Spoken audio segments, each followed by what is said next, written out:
अभी कुछ दिन पहले ही हम खुश हो रहे थे कि हमने चाइना को पीछे छोड़ दिया और हमारी जनसंख्या 140 करोड़ पार कर गई है। इस जनसंख्या के आंकड़े के साथ एक और आंकड़ा है जिसने आज पूरी दुनिया से ड्रग की कंपनियों को भारत की ओर उसी तरीके से अट्रैक्ट कर लिया, आकर्षित कर लिया है कि जैसे आसमान से गिद्ध किसी जख्मी अपने शिकार को देखकर उसके ऊपर आकर मंडराने लगता है जब तक वो मर नहीं जाता। ठीक उसी तरीके से आज दवाई कंपनियां भारत के ऊपर मंडरा रही हैं और साल 2030 आते आते वो इस हद तक भारत में एंट्री कर लेंगी कि हम सोच भी नहीं सकते। ये कितना भयावह होने वाला है, कितना डरावना होने वाला है, मुझे लगता है वो आपको एक बार जान लेना चाहिए।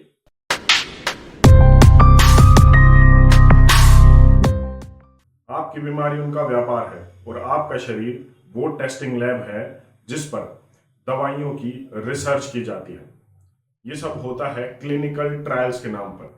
किसी भी देश में जब भी कोई नई दवाई को रिलीज किया जाता है मार्केट में, तो उससे पहले उस पर क्लिनिकल ट्रायल्स होते हैं। पहले ये ट्रायल्स लैब में होते हैं, जैसे चूहों पर, बिल्ली पर, बंदर पर, इन जानवरों पर किए जाते हैं। उसके बाद फाइनल स्टेज ट्रायल होता है इंसानों पर। मतलब कि जो बीमार लोग होते हैं, जिनको कोई बीमारी होती है और उसी बीमारी के लिए वो ड्रग निकाली जाती है। मान लीजिए कि डायबिटीज़ की कोई ड्रग मार्केट में आ रही है, तो पहले डायबिटीज़ के मरीजों को पकड़ा जाता है। उन्हें कहा जाता है कि एक नई दवाई आई है और इस नई दवाई को हम आपको फ्री में दे रहे हैं। इसे वो इन्फॉर्म्ड कंसेंट कहते हैं मेडिकल लैंग्वेज में।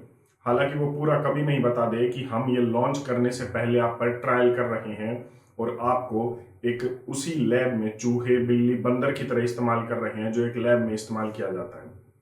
फिर उसके बाद उस पर देखा जाता है, उस शरीर पर, इंसानी शरीर पर देखा जाता है कि ये क्या साइड इफेक्ट कर रही है, क्या दुष्परिणाम इसके हो रहे हैं, वो ठीक भी कर रहा है या नहीं कर रहा, और इसके साथ साथ वो क्या कॉम्प्लिकेशन उस शरीर में कर रही है, क्या और बीमारियां पैदा कर रही है। तो इसे कहते हैं क्लिनिकल ट्रायल, जो इंसानी शरीर पर होता है। ग्रैंड व्यू रिसर्च की एक रिपोर्ट ये कहती है कि भारत में 2030 तक ग्लोबल क्लिनिकल मार्केट हर साल 8% की दर से बढ़कर साल 2030 आते आते 30,000 करोड़ से ज्यादा का हो जाएगा। ऐसा इसलिए है क्योंकि हमारी जनसंख्या लगातार बढ़ रही है। अब आप सोच रहे होंगे तो इससे क्या है, कोई भी व्यक्ति अगर ठीक होता है तो उस पर थोड़ी क्लिनिकल ट्रायल कर सकते हैं।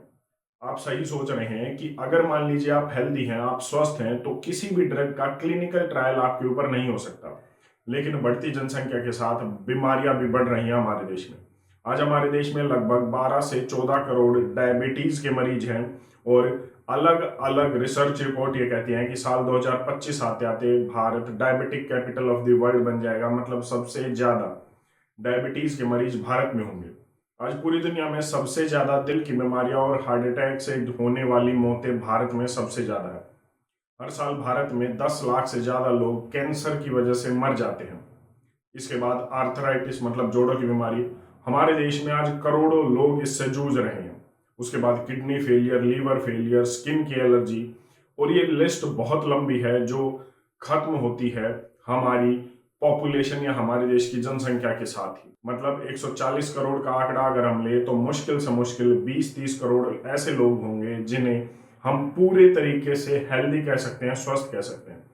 तो ये जो बीमार पॉपुलेशन है, यही इन दवाई कंपनियों का टारगेट है। इसका मतलब जो भारत में बीमार लोग हैं वही इन दवाई कंपनियों के टारगेट हैं। किस तरीके से? अमेरिका, यूरोप, जापानी जैसों देशों को अगर आप देखें तो यहाँ पर पहले ही जनसंख्या कम हो रही, यहाँ की सरकारें अलग अलग प्रोग्राम चला रही हैं कि हमारे देश की जनसंख्या को किस तरीके से बढ़ाया जाए। वो अपनी जीडीपी का एक बड़ा हिस्सा खर्च कर रही हैं कि लोगों को, पॉपुलेशन को बढ़ाने के लिए मोटिवेट किया जाए। तो क्या आपको लगता है कि ऐसे देश जो खुद अपनी पैसा खर्च कर रहा है, वो सरकार अपने देश में इन फार्मा कंपनियों की एंट्री होने देंगी ताकि वो अपनी ड्रग का इन लोगों पर, इंसानी शरीर पर ट्रायल कर सके, उसे एक चूहे, बिल्ली, बंदर की तरह इस्तेमाल कर सके? नहीं, ऐसा नहीं होगा। तो इनका टारगेट होता है वो देश जहां पर पॉपुलेशन ज्यादा है और इंसानी शरीर की कीमत नहीं है। और ऐसी देश में अगर कुछ गलत हो भी जाता है तो जिन इंसानी जान की कीमत तो है नहीं, तो ज्यादा कुछ होता नहीं और अंडर द टेबल जाके कुछ भी किया जा सकता है, आवाजें बंद की जा सकती हैं। और यही होता है। इसीलिए भारत अब ठीक उसी शिकार की तरह है जिसे गिद्ध आसमान से देख रहा है, उसके ऊपर मंडरा रहा है, और जैसे ही अब मौका मिलेगा तो वो इसे नोच खाएंगे। USA India chamber of commerce इसे एक अवसर बता रहा है भारत के लिए, लेकिन ये भारत के लिए अवसर है, भारत के लोगों के लिए अवसर है, या सिर्फ उन ड्रग कंपनीज के लिए अवसर है जो क्लिनिकल ट्रायल्स करेंगी भारत में आकर? ये आप खुद जानते हैं, मुझे बताने की जरूरत नहीं है। हम इतना जरूर कहूंगा कि अगर आप क्लिनिकल ट्रायल्स के बारे में जानना चाहते हैं, तो आपको एक आर्टिकल जो गैरी नल ने लिखा है उसे जरूर पढ़ना चाहिए। वो है डेथ बाय मेडिसिन। इस आर्टिकल में, यह आर्टिकल लगभग 18 से 20 पेज का है, और इसमें आपको सीधे तौर पर मिल जाएगा कि क्लिनिकल ट्रायल्स में क्या होता है। हालांकि क्लिनिकल ट्रायल्स की सच्चाई कभी भी दुनिया के सामने नहीं आती। उस दवा की वजह से कितने लोगों की मौत हुई, उसकी वजह से कितने लोगों को साइड इफेक्ट्स हुए, उसने और क्या बीमारियां पैदा की, ये सच कभी भी बाहर नहीं आता। लेकिन इस आर्टिकल में साफ तौर पर लिखा हुआ है कि जब किसी भी ट्रायल को, किसी भी स्टडी को, जो किसी भी ड्रग के लिए हो रही है, नई दवाई के लिए हो रही है, उसे कोई दवाई कंपनी फंड करती है, तो उस ड्रग के पास होने के चांस होते हैं 90% से ज्यादा। और अगर उसे कोई भी कंपनी फंड नहीं कर रही होती तो उस ड्रग के उस ट्रायल में पास होने के चांस होते हैं सिर्फ 50%। 50% एक फेयर चीज है, मतलब कोई भी ड्रग पास हो सकता है या नहीं भी हो सकता, वो फेल भी हो सकता है, तो ये तो ठीक है। लेकिन जब भी कोई फंड होता है तो वो 90% से ज्यादा। और ठीक उसी तरीके से इस आर्टिकल में वो बहुत सारी चीजें लिखी हुई हैं कि किस तरीके से आज अमेरिका में सबसे ज्यादा लोगों की मौत होती है, वो होती है गलत दवाइयों की वजह से, वो होती है गलत दवाइयों के प्रिस्क्रिप्शन की वजह से, जो डॉक्टर उन्हें करते हैं। और भी बड़े खुलासे हैं। अगर आप गूगल पर death by medicine by Gary Null लिखेंगे तो आपको ये आर्टिकल पीडीएफ फॉर्म में भी मिल जाएगा, और इसकी एक डिटेल्ड रिपोर्ट में मिल जाएगी, उसे आप पढ़ सकते हैं, और आपको एक पढ़ना चाहिए। इसमें फार्मा कंपनीज की एक बड़ी सच्चाई आपके सामने होगी।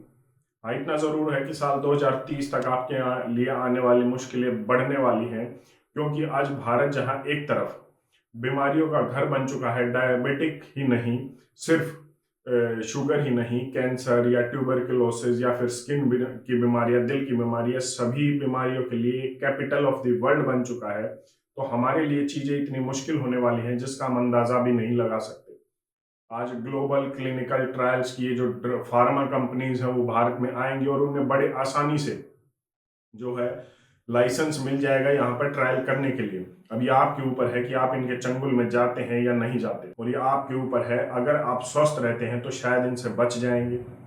ठीक उसी तरीके से जिस तरीके से कोई भी शिकारी से बच जाता है, थोड़ा सा अगर आप दिमाग लगा लें या थोड़ी सी सावधानी बरत ले, तो अपने जीवन से पैकेज्ड फूड को कंप्लीटली निकाल दीजिए, डाइट को निकाल दीजिए, प्रोसेस्ड फूड को निकाल दीजिए। अगर आप ऑर्गेनिक खा सकते हैं तो जरूर खाइए, और अपनी दिनचर्या में एक्सरसाइज जैसी चीजें जरूर जो है शामिल कीजिए। इसके साथ साथ जिन बीमारियों को ऑल्टरनेटिव मेडिसिन, होम्योपैथी या आयुर्वेदिक सिस्टम से ठीक किया जा सकता है, उनके लिए उनका इस्तेमाल जरूर कीजिए, क्योंकि एलोपैथी की एक बहुत बड़ी दिक्कत और भी सामने आने वाली है, वो है एंटी माइक्रोबियल रेसिस्टेंट, मतलब दवाइयों का काम ना करना। और ये इसीलिए हो रहा है क्योंकि हम गलत बीमारियों में गलत दवाइयाँ लेते हैं। अगर आप ऑल्टरनेटिव मेडिसिन का इस्तेमाल करते हैं, ऑल्टरनेटिव थेरेपीज का इस्तेमाल करते हैं, तो भी काफ़ी हद तक आप इससे बचाव कर सकते हैं। आपकी इस पर अपनी क्या राय है, कमेंट करके ज़रूर बताएं। धन्यवाद। जय हिंद।